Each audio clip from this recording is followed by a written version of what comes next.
Consultório CBN, com Henrique Bonaldi.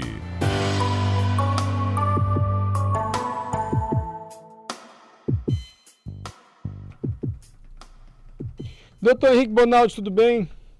Ei, boa tarde, bem. Tá bom? Tô bem. Dei bom dia pro senhor, agora Tudo tudo boa beleza, tarde. como diz o outro. Vai, Hã? Mário, aquela sua frase de efeito clássica. Se você que está nos... Estamos aqui com saúde, né? Tá tudo bem. Se estamos em cima da terra, embaixo do céu, estamos bem, né, doutor Henrique? Ainda estamos bem, exatamente. Credo, ainda. Esse ainda eu Tá acho sendo melhor bático que o hoje, hein, Henrique. doutor? Uai, Ainda. gente. Qual que é a única certeza que nós temos no mundo? Para de show. Ah, mas não precisa ser agora, né? Uai, mas por isso que é ainda. O ainda é meio gerúndio ainda, né? Tá num processo, doutor Henrique. Gente Todo dia do que você céu. acorda com menos tempo. Uai, gente, Que climão. Eu achei que o doutor Henrique, assim, bateu uma... Bateu uma, como é que você fala? Uma bad. bateu uma bad. Do nada, se o doutor Henrique taca ali um ainda, entendeu? E eu não falei não meu texto, eu bateu sempre nada. falo. Vai, Mário, vai. Você me ajuda? Ajuda, vai. Beatriz, quer ajudar dessa vez a fazer Vai, o texto? Por favor, Beatriz. Ela tá Não custa empolgada, nada, ela voltou de Beatriz. férias, Você não entendeu? gosta do doutor Henrique, né? Doutor Henrique, só um minutinho que a gente vai fazer nosso texto. Se você está nos ouvindo agora na Central Brasileira de Notícias, na CBN, está com uma dor, algo lhe incomodando, um remédio que você toma não está fazendo efeito, alguém na sua família, que você acha que não está passando bem, está procurando ir ao médico, Aquela afta, aquela íngua que não passa, aquela dor de cabeça, aproveita que hoje é dia do médico. qualquer que seja a sua dúvida em relação à saúde ou ao corpo humano, você pode participar. Doutor Henrique responde na maior boa vontade. Basta mandar mensagem para o nosso WhatsApp. Por favor, Patrícia, o número. 992994297. Agora sim, doutor Henrique. Agora tá. agora sim. A afta e a íngua, né, o Adalberto? Ele ainda Adalberto em volta. São onipresentes aqui no consultório CBN. O que é esse remédio? O que Adalberto quer que você fale de um remédio chamado Losartana? Por que Adalberto quer que você fale disso, gente? É porque é uma das medicações mais vendidas no mundo, né? Mais usadas no mundo. Isso se deve basicamente a dois fatores. Primeiro, porque é uma medicação que a gente usa para várias coisas. Ela é muito boa para várias coisas. Então, ela é muito boa para tratar a pressão alta. Ela é muito boa para segurar o cara com a função do rim ainda boa. Ela é muito boa para tratar hipertensão. Ela é muito boa para algumas coisas. E a outra coisa que ela é muito fácil de tomar, Mário. Ela toma uma vez ao dia. E tem gente que vai falar, mas eu tomo duas. Calma. Tem como tomar 2 vezes e 1 vez ao dia. E um dos grandes benefícios é que, por vezes, dá para tomar 1 vez ao dia. Então, ela é uma das medicações mais vendidas, mais usadas hoje no mundo. E é por isso que a gente está conversando sobre ela. Mas todo mundo pode tomar isso aleatoriamente assim ou depende do médico? Não. Essa medicação é uma medicação específica. Aliás, ela tem contraindicações também absolutas. Por exemplo, dependendo da função do rim que o cara tem, de como o rim do cara está funcionando, ela é proibida. Então, ao mesmo tempo que ela ajuda muito o rim do cara, ela pode piorar muito a condição do rim do cara. Então, é só sob prescrição médica. E outra coisa, né, Mário? Ela é uma das 3 melhores medicações para tratamento de pressão alta no mundo. Se um cara que não é tão hipertenso assim resolve tomar ela, é capaz dele ficar hipotenso e fazer a síndrome da hipotensão, que pode ser até um AVC. Como ele baixa muito o fluxo por essa baixa de pressão, o fluxo não chega na cabeça e o cara faz um AVC. Então, até isso é possível. Então, medicação para pressão, para diabetes, para colesterol, você só toma se o médico mandar. Se o médico não mandar, você não inventa não, que você está arranjando sarna para coçar. Perfeito. Tá aí então, viu, Adalberto? Cuidado com o remédio. E eu vi nessa publicação, Mário, me chamou a atenção, doutor Henrique, porque é esse dado mesmo. Tipo assim, a Losartana aparece nessa pesquisa que foi realizada pelo G1 aí, como o segundo medicamento mais vendido no Brasil, com relação a esse controle da pressão arterial. Eu até falei, gente, vou trazer esse tema pro doutor Henrique, porque eu já tinha ouvido falar, mas esses dados me chamaram a atenção, de ser o segundo remédio mais vendido no país. Perfeito. Ô Dalberto, e tem mais uma coisa, Mário, que é importante. O povo, porque Losartana, como ela é muito difundida, ela tem a Losartana que custa 100, 900, 400, e ela tem a Losartana que é de graça no posto de saúde. E as pessoas, o brasileiro tem essa mania, né, de confiar tudo que é dado a ele. Então, de vez em quando, vem alguém no consultório e fala assim, eu não tomo a Losartana, nananã. Eu só tomo a Losartana, blá, blá, blá. Então, isso é uma falácia. Por que é uma falácia? Porque grande parte dessa venda ou dessa procura da Losartana é por medicação gratuita. E a gente consegue controlar a pressão alta com gente que toma ele gratuito. O que faz diferença é que a hipertensão, a pressão alta, ela é uma doença dinâmica. E volta e meia, aquela medicação que você estava usando, ela não funciona. Isso com as caras e com as baratas. Então, volta e meia, você tem que trocar um medicamento caro por um outro caro, um medicamento barato por um outro barato, um barato pelo caro, o caro pelo barato. É assim mesmo, isso faz parte da doença. Não tem relação com a losartana que é dada. É claro que de vez em quando tem uns escândalos aí e vai aparecer lá no Fantástico, fulano de tal, dono do laboratório, fez o remédio errado. Mas isso não é da losartana, isso é um hábito do ser humano que nasceu com defeito de ética e volta e meia usa a inteligência dele para coisa que não devia. Mas é para confiar na medicação. E como é que você faz para saber se a medicação é boa ou não? Vê se sua pressão está controlada ou não. E quem vê? O médico, não você. As medidas aleatórias em casa de pressão arterial, elas adiantam muito pouco para nós na medicina. É mais fácil você confiar no que o médico está te falando do que, às vezes, você está vendo dentro de casa, certo? Então, tem jeito de ver se a losartana que você está tomando está funcionando ou não. Respira fundo, vai lá no médico, belisca ele lá e fala, nego, velho, ó, mede um trem aqui para mim que eu preciso saber se esse remédio está bom ou não. E ele vai te responder. Perfeito. A Ana mandou uma pergunta para o senhor, nossa ouvinte. Boa tarde. Gostaria de perguntar para o Dr. Henrique o que picos de pressão podem causar na visão. Isso é maneiro. Ó, primeiro Ana, o que mata na pressão alta, o que deixa o cara arrebentado na pressão alta, precisando de diálise, cego, amputação, infarto, AVC, não são os picos. É cotidianamente ela estar alta. Então eu brinco lá no consultório, né, de uma maneira muito grosseira, mas para a gente entender, você prefere ganhar um 14/9, que seja por 30 anos, ou um 19/10 por 6 meses. Aí todo mundo morre de medo de 19/10 e escolhe o 14/9. Pois a chance de um cara com 14/9 ao longo de 30 anos ter mais problema do que um cara com 16/9, ela é um tanto quanto maior. Porque o que arrebenta o cara na pressão arterial é ele ir criando estrutura para aguentar essa pressão alta diariamente. É isso que arrebenta o cara, não é só o pico. A artéria da gente, que é quem recebe esse sangue com a pressão mais forte, ela tem uma paredezona, ela é super grossa, ela não é um caninho fino não, ela é um caninho bruto. Então ele até aguenta esse estado maior de picos de pressão, certo? Mas, respondendo às questões aí, um pico de pressão elevadíssimo, sério, ele pode causar até dissecção de algumas artérias, inclusive as artérias oftálmicas. Pode existir um afetar dessa pressão arterial no olho. E, além disso, faz um negócio que a gente chama de edema de mácula, né? Edema lá da retina, edema de todo o olho. E pode dar até, por exemplo, o glaucoma. Então, tem um monte de possibilidade para afetar o olho. Mas lembre-se disso, o pico, ele por vezes é menos importante do que o longo do período. O dia a dia do sujeito é que a gente precisa controlar. Marcelo, sangramento aleatório no nariz.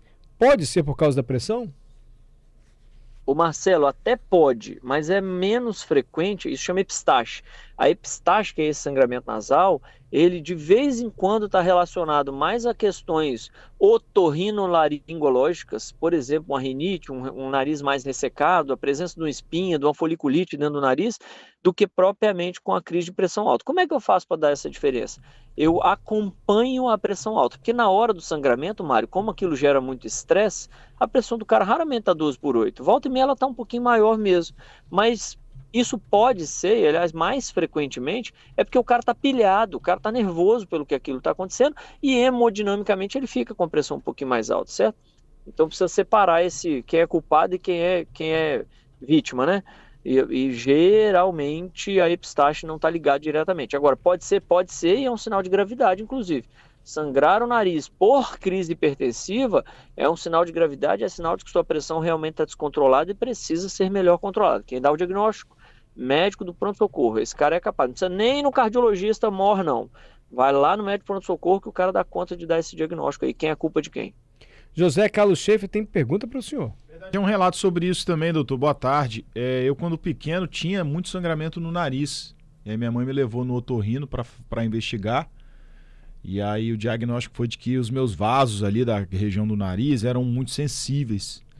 E aí até o início assim, da minha vida adulta, até uns 23 anos, eu costumava ter um sangramento no nariz aleatoriamente. Assim. Olha. Tava aqui trabalhando e do nada começava a sangrar o nariz. Até que depois de umas cauterizações que eu fiz, nunca mais aconteceu. Tem alguns anos assim que eu não tenho mais esse problema. Mas o diagnóstico na época tinha sido esse, doutor, que você citou aí. Você vê caso isso raro aí, isso ô dos seus ou é Schaefer. comum? Não é tão incomum não, ô, Mário, né? Não é não. É só pergunta para as crianças se não viu um coleguinha de sala de aula sangrar o nariz. Sim. Volta e meia acontece. Ô, Schaefer, mas aí com 7, 10, 12 é mole, né? O ruim é quando acontece isso com 45, que é a idade que o cara começa a ficar hipertenso. Então, para quem está nos escutando que tem criança, olha para você ver o relato do Schaefer, a chance é ainda menor, porque criança não é comum a criança ser hipertensa, certo? Mas se acontece com 40, 40 e poucos anos de idade, vai lá no cara do pronto-socorro, deixa o cara olhar. Ok. Good Cowboy. Qual a diferença entre losartana... Ele olha o nariz por dentro. Olha o nariz por dentro, né? Tá. Por que quando o tempo tá seco, sangra o nariz? E aí, qual é a relação? Tempo seco. Brasília. Ah, fui em Brasília e o nariz sangrou. Ô, Mário, tempo seco agride mais o nariz, né? O nariz fica mais seco, a mucosa que era para estar gordinha e segurando os vasos sanguíneos, ela tá toda ressecada, ela tá toda fininha. Aí você encosta no vaso com mais facilidade. Entendi. Good Cowboy. Henrique Bonaldi, médico, qual a diferença entre losartana e valsartana? Ô, Guto, praticamente nenhuma. Todo Zartana, ele é do mesmo grupo de medicação, certo? Todo Zartana, ele é do mesmo grupo. O que faz diferença a gente chama de sal, né? A função da molécula, a forma como ela age é mais ou menos a mesma. Então vamos tomar aqui como um linguajar universal, é mais ou menos a mesma coisa. Todos os artanas, igual os prios, Mário. Captopril, enalapril, ramipril, qual é a diferença? Quase nenhuma, basicamente nenhuma. Medicações são muito semelhantes, muito parecidas. Sim. E por falar em medicação, só para esclarecer de novo, quando o dia surgiu essa conversa, eu falei, gente, mas isso a gente já sabe. Mas esclarece, doutor, a diferença do remédio de marca, do remédio genérico e do remédio similar. É tudo o mesmo remédio, né? Só que o genérico é mais barato e o similar é uma marca parecida com a outra. Ou não é isso? Tudo o mesmo efeito. Não, é mais ou menos assim, ó. O cara inventa a droga, certo? Aí eu gastei 100, 900 milhões para inventar a droga. Aí o governo, o Estado, o mundo, dá direito ao cara de ganhar X tempo de dinheiro sozinho. Falou, então por tanto tempo eu sozinho vou vender essa molécula. Então inventei lá um Bonaldil. O Bonaldil vai ser vendido por mim, só por mim, por X anos. Depois desses anos eu abro a patente. E o laboratório Mário Bonella pode fazer o Bonaldil. Quando ele faz e entra para dentro da escala, para uma escala maior de venda, a gente chama de similar. O que é o similar? É a mesma droga vendida por um outro laboratório. Tá. E o genérico está ligado ao governo. O genérico é aquele que tem um carimbão do genérico que está sendo distribuído ou vendido mais barato num programa X. Se eu não me engano, é mais ou menos isso. Mas se não for, a gente corrige na semana que vem. Não, mas você me apeteceu. Assim, porque se eu comprar o genérico, tá valendo. Tá valendo, não, a molécula é a mesma. O genérico é o remédio, né? Não, a molécula é a mesma, Mário, é a mesma molécula. A diferença é que quando a gente está falando que o cara é o dono da patente, quando ele é a marca que inventou, ele foi o primeiro cara a inventar, foi ele que pagou pelos estudos para provar que aquela droga é X. Por isso que todo mundo confia muito nessa medicação. Sim. O cara confia muito e às vezes ele prefere pagar caro naquele cara que inventou o remédio. Por quê? Porque aquela droga específica, aquele sal do jeito que ele fez, que ele vende, foi o que ele estudou. Mas depois que abre a patente, a mesma molécula pode ser vendida por outros laboratórios. E aí isso quer dizer que perde efetividade? Claro que não, senão não poderia ser vendido. Isso existe no mundo inteiro. Vários laboratórios fazem vários tipos de droga. E passa por critérios e mais critérios, Mário. Você pode imaginar passar pelos critérios da Anvisa, do tal do FDA nos Estados Unidos. Então, tá vendendo na farmácia, respira fundo. O cara tá vendendo porque ele pode vender. Perfeito. É claro que de vez em quando tem um escândalo desse, mas se ele tá vendendo, ele pode vender. Eu queria só uma palavra do senhor, porque o pessoal acredita muito e gosta muito de ouvir o senhor aqui, doutor Henrique. Hoje a gente mostrou na televisão uma campanha de uma prefeitura, eu não posso estar enganado, acho que era Cariacica ou Serra, para os homens irem lá fazer o exame, uma consulta, porque é o Novembro Azul relacionado à próstata. Fala mais uma vez, quem é que tem que fazer esse exame, para que serve a próstata, por que é tão importante isso? O Novembro Azul é uma propaganda que o mundo inventou para tentar mostrar para o cara que ele tem que se cuidar, certo? Aliás, a gente aproveita o Novembro Azul não só para questões urológicas, próstata e tudo mais, Mas até eu no consultório fico falando para os caras, meu irmão, aproveita que é Novembro Azul e já vai fazer os exames. A gente tenta, porque a saúde do homem ela é menos trabalhada. O cara acha que ele é o grande, forte Deus maravilhoso, onipotente, e ele não se cuida. E aí é por isso que o homem morre mais do que a mulher, né? Morre não só mais cedo, como em maior quantidade. Então é para o cara entender que várias das doenças que ele não procura, se ele procurasse, tinha cura e ele não morria desse trem. E a principal trabalhada hoje no Novembro Azul é o câncer de próstata, que ainda mata muita gente, ou pelo menos piora muito a qualidade de muita gente, porque o cara não faz um exame de PSA, porque ele não faz um exame de toque, porque ele não vai no urologista uma vez a cada sei lá quantos anos. Isso é uma besteira tremenda. Então, para quem tem perto de 40 anos, de 35 para frente, bate na porta do seu urologista, senta lá e fala: oi, nego velho, tudo bem? Tô aqui, eu tenho 35 ou mais, o Bonaldo mandou vir cá. E relaxa, relaxa que ele sabe o que fazer e ele vai conduzir você da melhor forma. E se por acaso achar alguma coisa, acha muito no começo. E é muito fácil de tratar quando acha no começo. Então vá se cuidar, porque a chance de você viver bem e mais tempo é maior. Simples. Quem tá falando é o Henrique Bonaldi. Obrigado, viu, doutor Henrique?